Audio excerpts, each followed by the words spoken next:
Bismillahirrahmanirrahim. Wa ruwiya an Muawiyah bin Abi Sufyan, dan diriwayatkan dari sahabat Muawiyah bin Abu Sufyan, annahu qala, bahwasanya beliau berkata, li julasaihi, kepada jamaah yang ada di majelisnya. Apa yang diucapkan oleh sahabat Muawiyah? Mal afiyatu fikum, ma apakah al afiyatu, sehat itu, fikum, bagi kalian. Faqala, lalu menjawab, kullu wahidin, tiap seseorang, minhum, di antara mereka, syai'an, akan sesuatu. Faqala Muawiyatu, maka berkata sahabat Muawiyah, al-afiyatu lirrajuli arba'atu asya'a. Afiat, sehat wal afiat itu bagi kaum laki-laki ada 4 hal. Hal yang pertama, baitun yu'awwihi, memiliki rumah atau tempat tinggal yang layak ditempati. Wa aisyun yakfi, dan memiliki kehidupan yang mencukupi padanya. Wa zaujatun turdiyatihi, wa zaujatun turdihi, dan istri atau pasangan hidup yang menyenangkan baginya.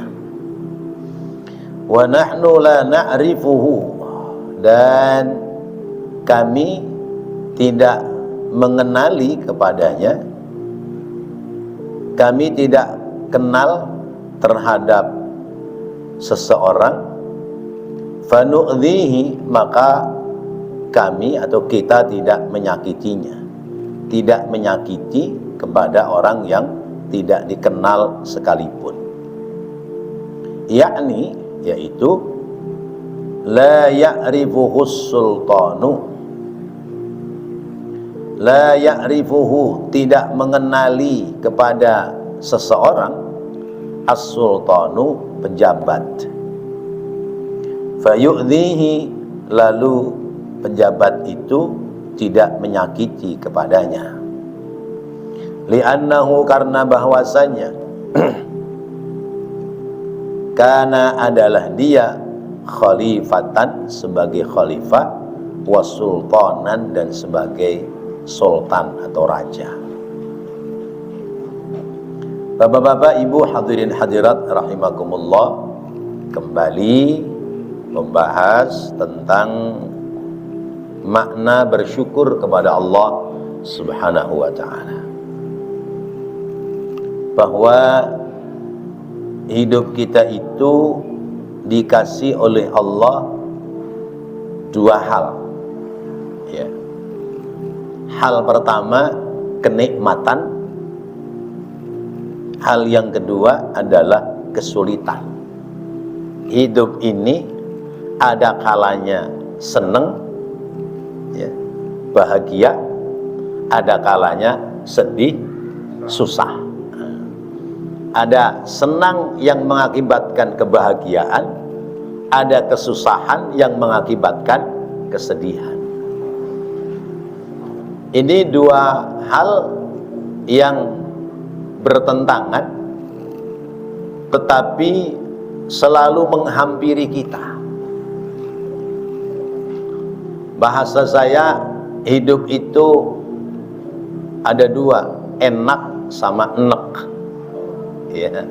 Enak sama enek. Bapak punya istri, istri kadang-kadang enak, kadang-kadang enek. Istri kadang-kadang bikin enak, kadang-kadang bikin enek. Bapak punya anak, anak kadang-kadang bikin enak, kadang-kadang bikin enek. Bapak Ibu punya saudara, saudara kadang-kadang bikin enak, kadang-kadang bikin enek. Kita punya tetangga, tetangga kadang-kadang bikin enak, kadang-kadang bikin enek.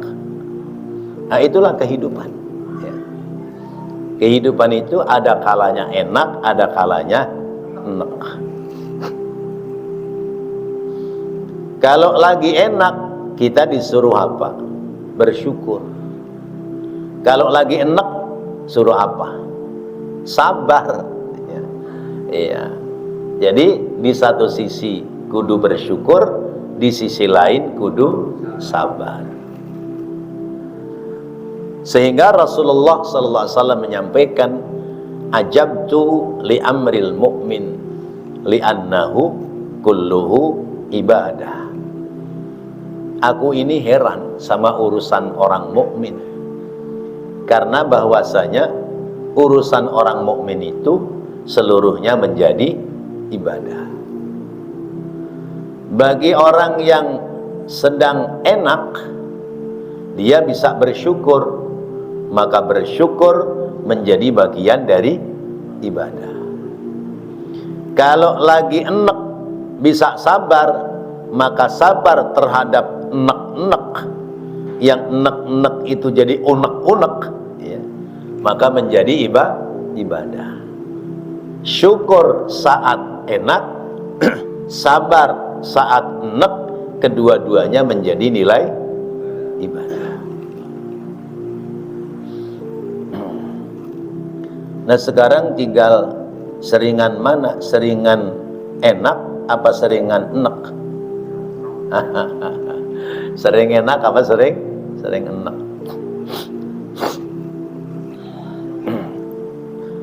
Saya kasih contoh. Pengantin baru enak apa enak? Enak. Kalau sudah 3 bulan jadi nganten, enak apa enak? Enak. Kenapa enak?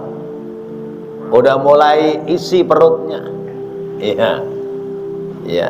Perempuan pertama hamil itu pasti enak. Iya. Pinginnya muntah. Iya. Apa enggak doyan makan. Iya. Bau keringat suami, mabok. Iya. Itu 3 bulan pertama. Iya. Mulai hamil. Hamil sebulan, 2 bulan, 3 bulan, 4 bulan. Enak apa enak? Udah mulai enak 4 bulan, ya. Udah mapan. Nanti kalau sudah 9 bulan enak apa enak? Enak. Iya. Khawatir kesulitan melahirkan, bingung masalah biaya kelahiran. Enak. Bayinya lahir jebrol, enak apa enak? Enak, alhamdulillah. Rapi persalinan, bayar sama rumah sakit, enak apa enak? Enak. Masya Allah. Udah kebayar aja, enak. Pulang enak. Ya. Ya. Nanti begitu bayi sudah puput puser 40 hari, ya, mau bikin selamatan, enak apa enak? Enak. Akekah, beli kambing 2 laki, ya, enak itu. Ya. Ya. Udah rapi, kasih nama walimah akekah, enak udah. Masya Allah, itulah kehidupan. Kita juga begitu, di pekerjaan kadang-kadang ketemu yang enak, kadang-kadang ketemu yang enak. Ya. Syaratnya 2, syukur sama sabar. Kalau lagi dapat nikmat,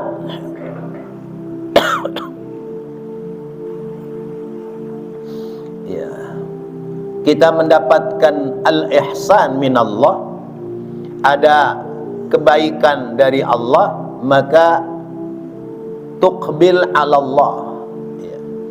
Kalau mendapati kebaikan dari Allah, bergegas, ya, melaksanakan kebaikan, ya, tambahi kebaikan kita. biar kebaikan itu berlanjut, enggak sampai pada titik nek, ya. Kalau mendapati al-ihsan, mendapati kebaikan, maka kebaikan itu disusul dengan tambahnya berbuat baik kepada Allah. Ini kata Imam Ibnu Athaillah dalam kitab Hikam, ya. Lentera pagi tadi.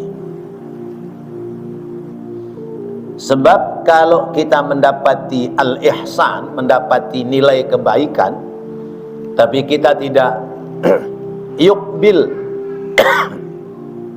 tidak mensegerakan menambah nilai-nilai kebaikan di sisi Allah,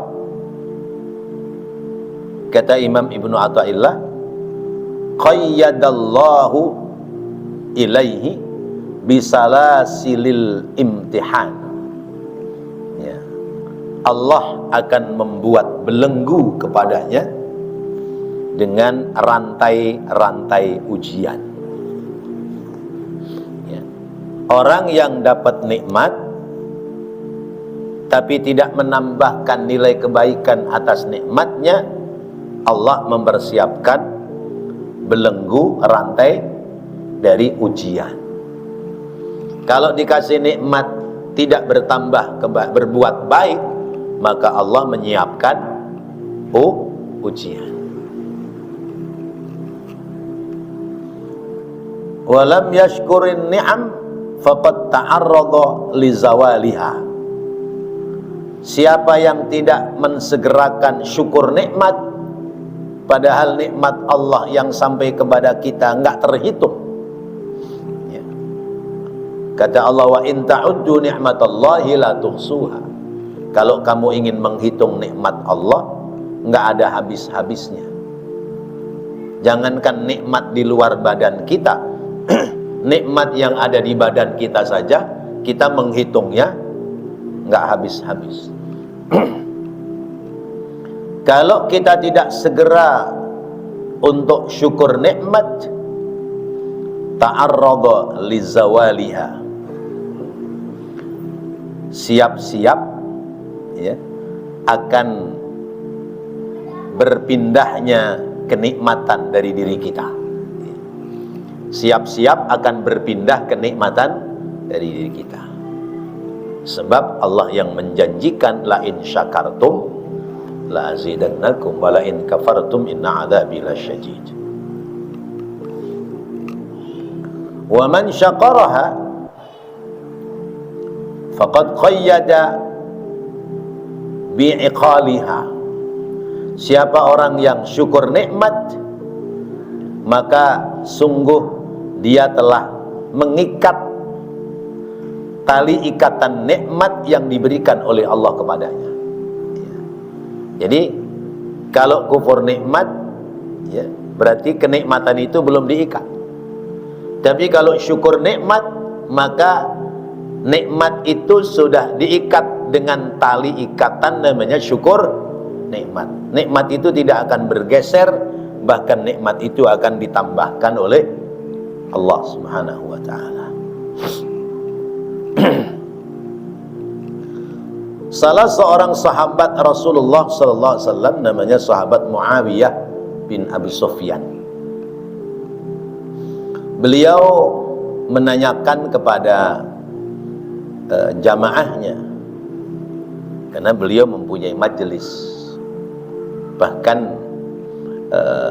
pasca dari Khulafaur Rasyidin, beliau memproklamirkan diri sebagai khalifah, ya.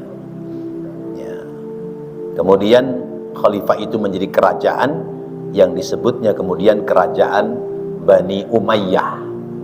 Itu pendirinya adalah Muawiyah bin Abu Sufyan. Jadi berakhirnya Khulafaur Rasyidin adalah pasca Sayyidina Ali mundur dari kekhalifahan, diganti dengan Sayyidina Muawiyah, yang kemudian kekhalifahan selanjutnya sistemnya adalah mengangkat anak keturunannya. Baik. yang dimundurkan itu Sayyidina Ali. Ya. Kan ada mosi tidak percaya sebab Sayyidina Ali dituntut untuk mencari dalang pembunuh Sayyidina Utsman. Lalu kemudian karena deadline-nya sudah sampai tapi kemudian belum diselesaikan oleh Sayyidina Ali, maka kemudian Sayyidina Ali ya, diajak berkompromi untuk mengundurkan diri dari kekhalifahan. Sayyidina Ali mengutus sahabat Abu Hasan al-Ash'ari, orang yang lempeng tulus ya. Sayyidina Muawiyah mengutus salah satu sahabat yang dia itu ahli diplomasi argumentasi. Pada akhirnya ya, delegasi Sayyidina Ali kalah dalam diplomasi, namanya sahabat Amr bin As ya. Kemudian Sayyidina Ali diberhentikan dan diangkatlah Sayyidina Muawiyah. Nah dari situ terjadi perselisihan. Karena apa? Pengikut-pengikut Sayyidina Ali masih banyak. Kemudian pengikut Sayyidina Ali mendaulat Sayyidina Hasan untuk menjadi khalifah. Beliau 3 bulan jadi khalifah, kemudian mengundurkan diri karena situasi politik yang semakin tidak menentu. Nah, Sayyidina Muawiyah menjabat sebagai khalifah, lalu kemudian selanjutnya ya, diangkat putranya yaitu Yazid bin Muawiyah.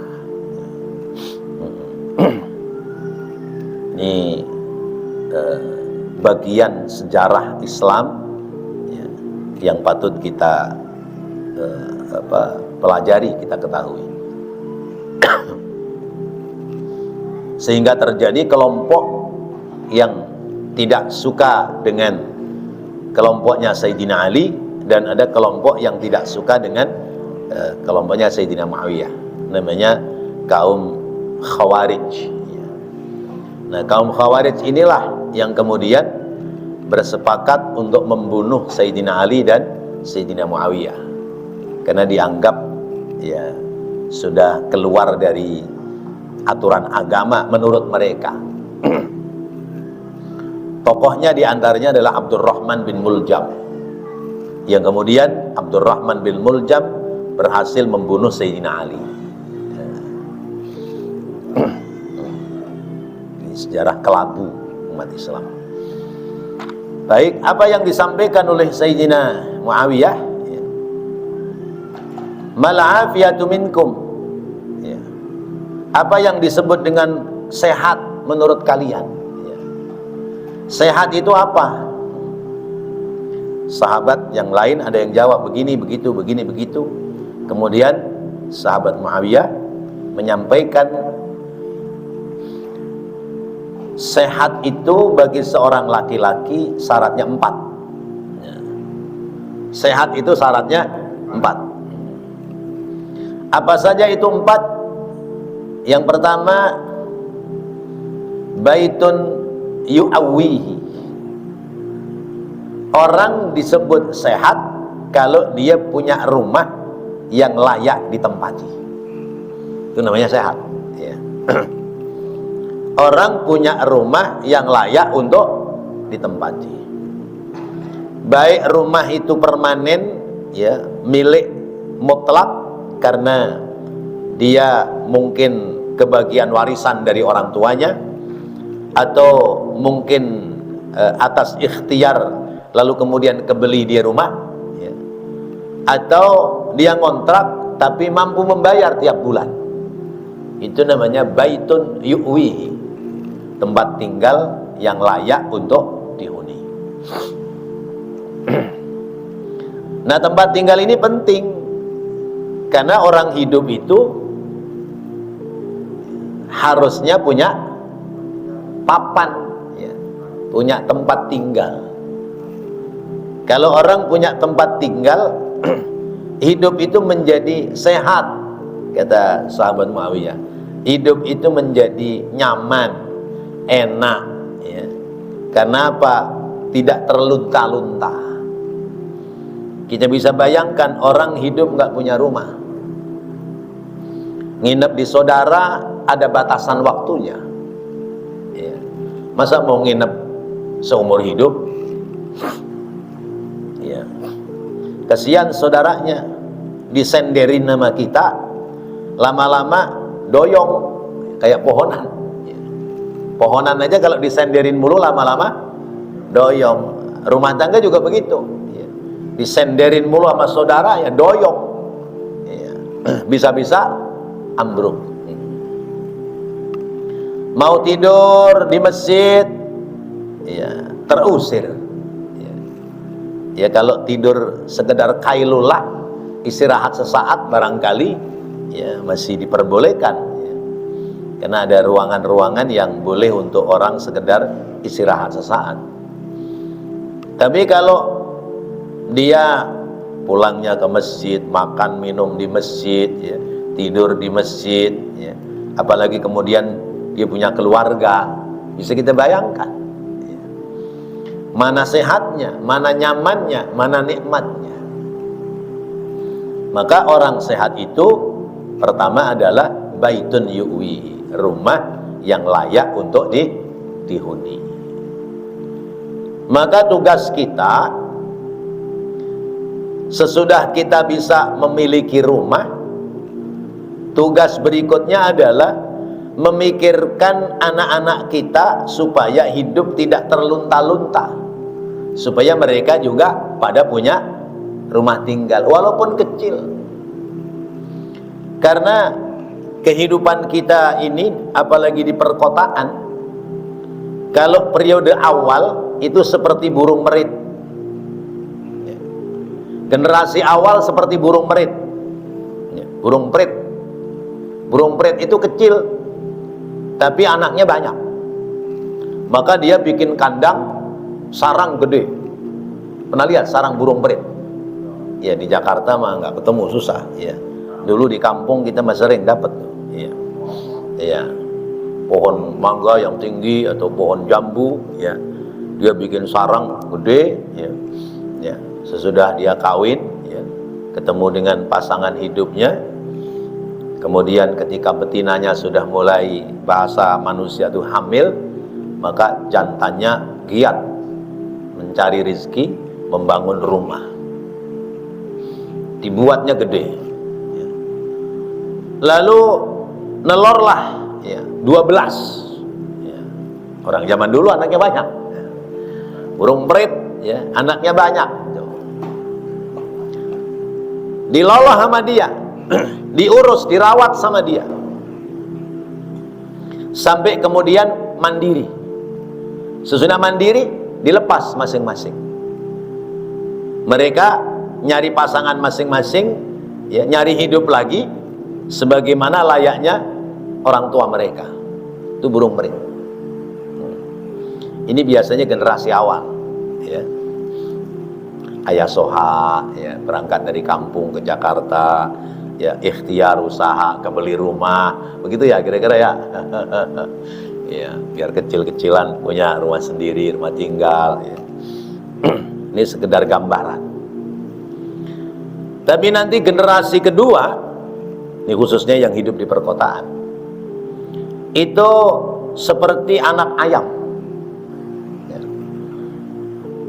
Ayam itu kalau mau nelor kudu dibuatkan kandang. Kalau kata orang kampung saya, dipernake, dipernahin, ditata. Oleh orang tua sudah disekolahkan, sudah rapi, senang dengan lawan jenis, dinikahkan. Sesudah dinikahkan, dibuatkan rumah. Kalau bahasa ayam, ayam itu kalau mau nelor, kalau belum dibuatkan rumah, dia betak-betok melulu. Iya. Betak-betok, betak-betok, betak-betok, memeti. Dia mau nelor di mana ini? Yang punya tahu, akhirnya dibuatkan sarang. Apa namanya bahasa Jawanya?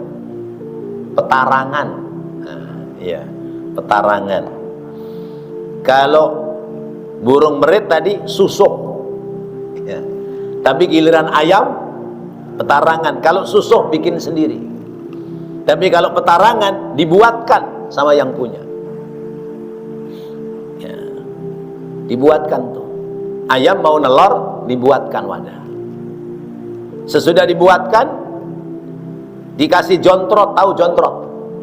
Diambilkan telur ayam lain, ditaruh di situ, lalu dikurung dia di situ. Kalau dia sudah nelor di situ, telur jontrotnya diambil, dibalikin. Nanti besok dia nelor lagi di situ, nelor lagi di situ, nelor lagi di situ, ngerem jadi. Itu namanya generasi kedua. Ya. Ya. Sekolahkan, diongkosin, dibiayai, dinikahkan, ya, ditata. Nanti dia akan membangun sendiri. Sesudah itu membangun sendiri. Nah, ini model kehidupan di perkotaan. Karena itu jangan kesenengan kalau jadi anak diurusin sama orang tua. Orang tua hanya nata sampai kamu mandiri. Sesudah mandiri jangan lagi ngerepotin orang tua. Sudah dipernain di situ, dah tuh di situ. Nelor dah situ dah, beranak pinak dah di situ, berkarya dah di situ. Nah, generasi ketiga kalau tidak ditata dengan baik, ya, bukan sekedar dia nggak bisa nelor, tapi telurnya, sarangnya dirusak. Generasi ketiga ini, ya. Kalau tidak ditata dengan baik, maka sarangnya dirusak. Ya. Tinggalan orang tua bukan dirawat, dijual buat poya-poya. Ujung-ujungnya tadinya orang tua punya rumah, punya kontrakan, ya. Begitu orang tuanya meninggal, kontrakannya dijual, ya. Buat seneng-seneng, ya. Yang disasar artis-artis yang di TV. Makanya kata orang tua, dia ngurukin lautan, ya. Lautan sih diuruk, ya, nggak bakal bisa rapet, ya. Berapapun ya ambles saja semua, ya. Ujung-ujungnya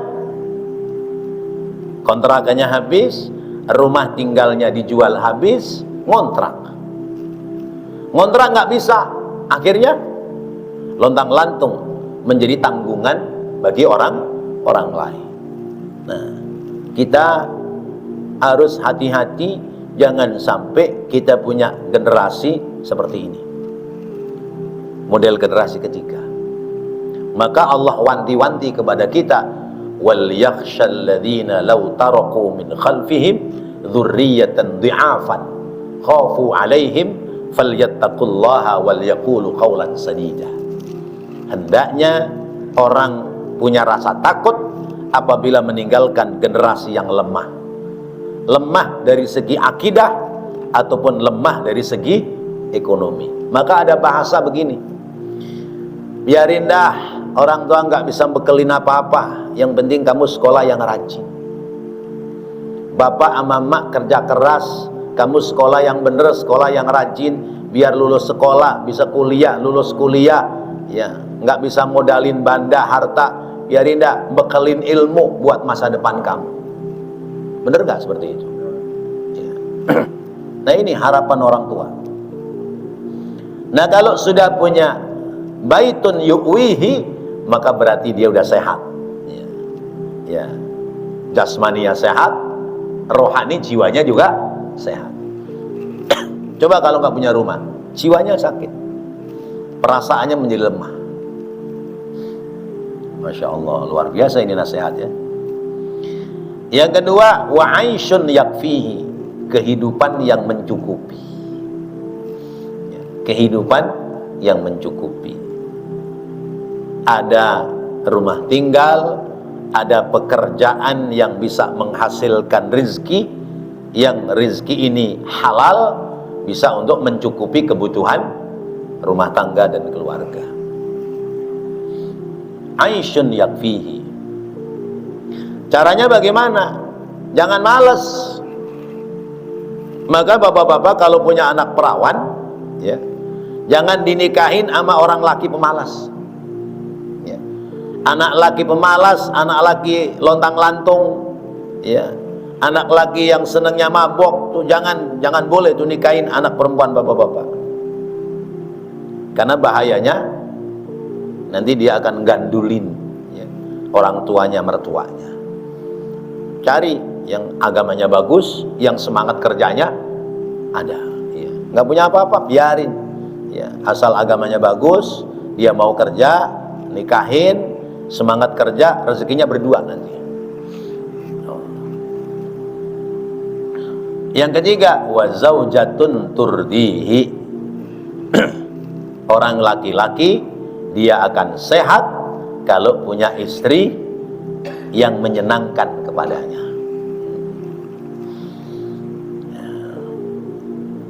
Kebutuhan rumah tangganya tercukupi, maka sehat dia.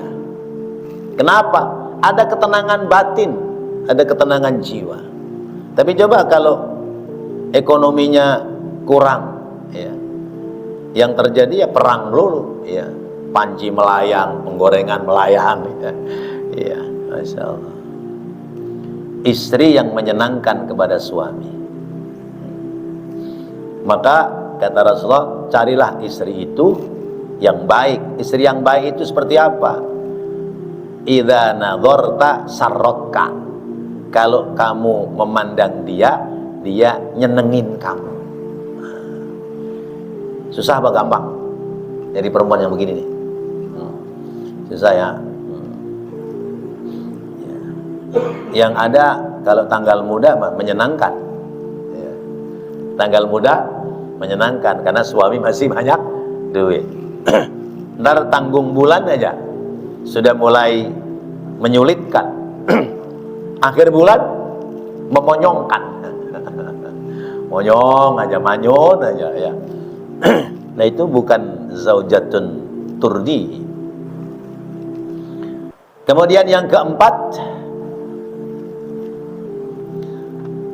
orang-orang yang tidak menyakiti kepada siapapun, jangankan kepada orang yang dikenalnya, orang yang tidak dikenalnya sekalipun tidak pernah menyakiti. Ini orang sehat. Orang sehat itu lewat di gang sempit, simpangan, adu muka, biar kata nggak kenal, senyum.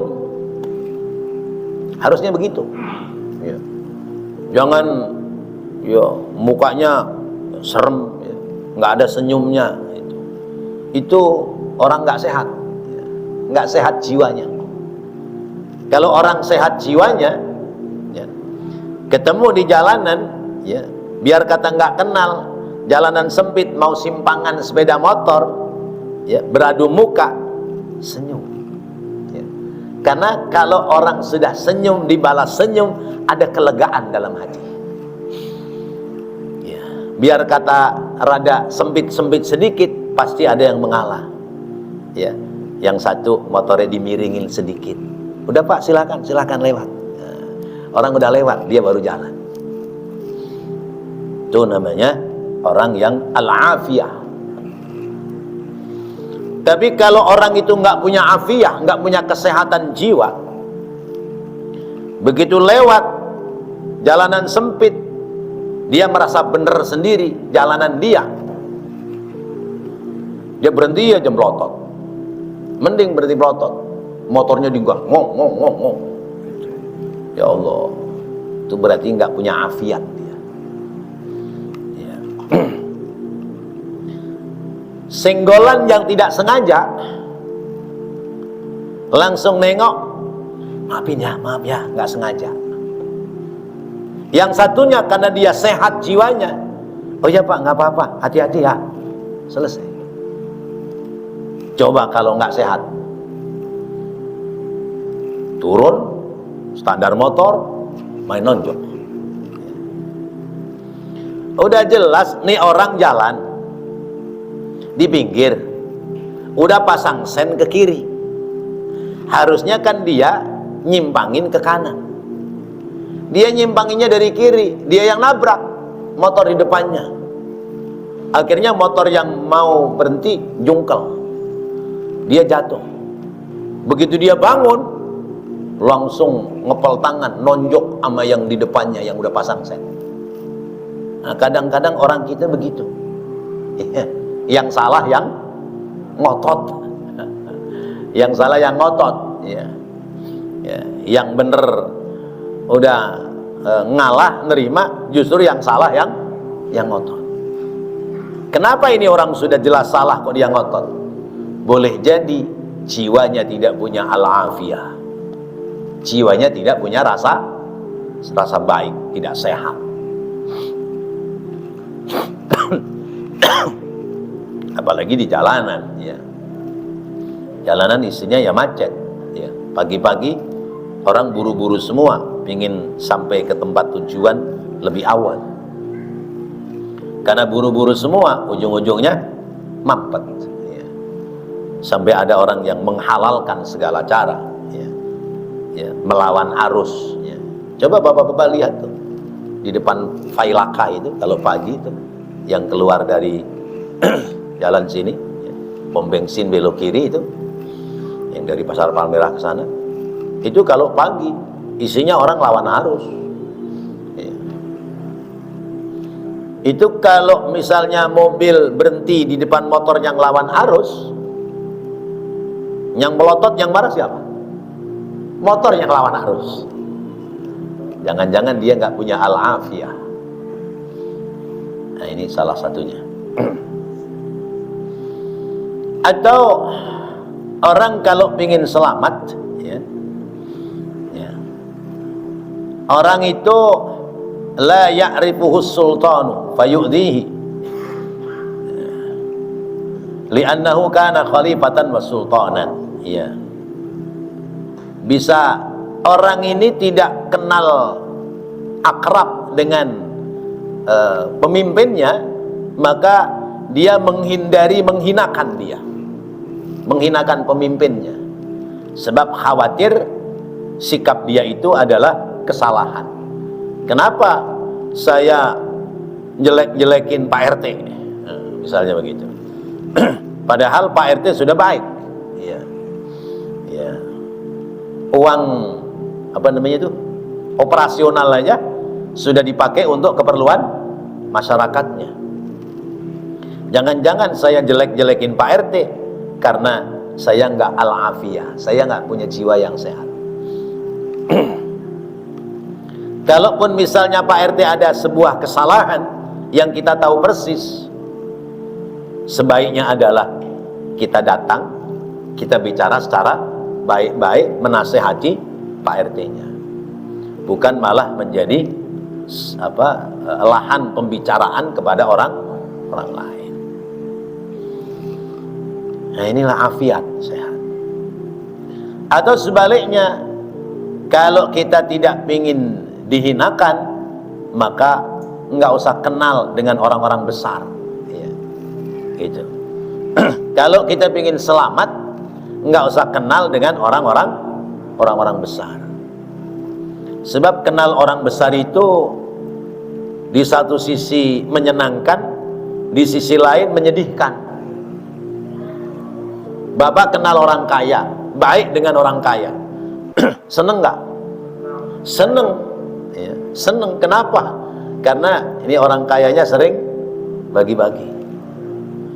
Tapi di sisi lain berarti kita telah mempersiapkan diri menjadi budaknya orang kaya. Karena orang kaya sering berbagi kepada saya, maka berarti saya siap jadi budaknya orang kaya. Ditelepon, Mas lagi di mana? Lagi di rumah. Tolong ya, betulin genteng tuh ada yang pecah. Ya. Jalan dia. Padahal lagi penting di rumah. Ya. Ini berarti kita sudah diperbudak. Tapi coba kalau kita nggak kenal sama dia, nyaman hidupnya, merdeka kita. Begitu pula kita kenal dengan pejabat, ya, kenal dengan pejabat, ya. itu ada enaknya, ada juga nggak enaknya. Jadi pesuruh kita. Tapi kita nggak kenal, aman, ya, nggak bakal jadi pesuruh dia. Nah itu namanya orang al-afiyah. Maka terhadap hal yang terakhir ini, kita kenal dengan siapapun sederhana saja, jangan terlalu berlebihan. Kenal sama orang kaya, mundar mandir bolak balik, bas bos ya. Bahaya yang begini. Bahayanya apa? Berarti kita mempersiapkan diri menjadi budaknya orang kaya. Kita sering mondar mandir ke rumah pejabat, maka berarti kita telah mempersiapkan diri menjadi budaknya para pejabat. Tapi kalau sekedar kenal dengan orang kaya, ya sekedar kenal, ya kita tidak terlalu berharap dari pemberian orang kaya. Maka kalau kita tidak berharap bagian pemberian dari orang kaya, orang lain, maka hidupmu setara dengan mereka. Hidup kita setara dengan mereka. Biar kata dia orang kaya, nggak berani nyuruh-nyuruh kita. Kenapa? Kita nggak pernah dikasih apa-apa, nggak pernah minta apa-apa, kan begitu. Itu berarti setara kita. Biar kata dia kaya, kita nggak kaya, dia nggak berani nyuruh kita. Kenapa? Karena kita punya al-afiyah, punya kesehatan jasmani dan juga kesehatan rohani. Wallahu a'lam bissawab. Nasihat yang baik ini mudah-mudahan kita bisa mengamalkan dengan sebaik-baiknya. Amin ya Allah ya Rabbal alamin. Rabbana taqabbal minna innaka antas samiul alim wa tub alaina innaka antat tawwabur rahim. Rabbighfir warham wa anta khairur rahimin. Wa sallallahu ala sayyidina Muhammad wa ala alihi wa sahbihi wasallam. Walhamdulillahi rabbil alamin. Malam Kamis besok ngaji enggak? Malam Arafah. Ya, ngaji enggak? Hah? Oh gitu. Kalau bagaimana saya, ya ngaji aja. Insya Allah ya. Insya Allah. Ya. Assalamualaikum warahmatullahi wabarakatuh.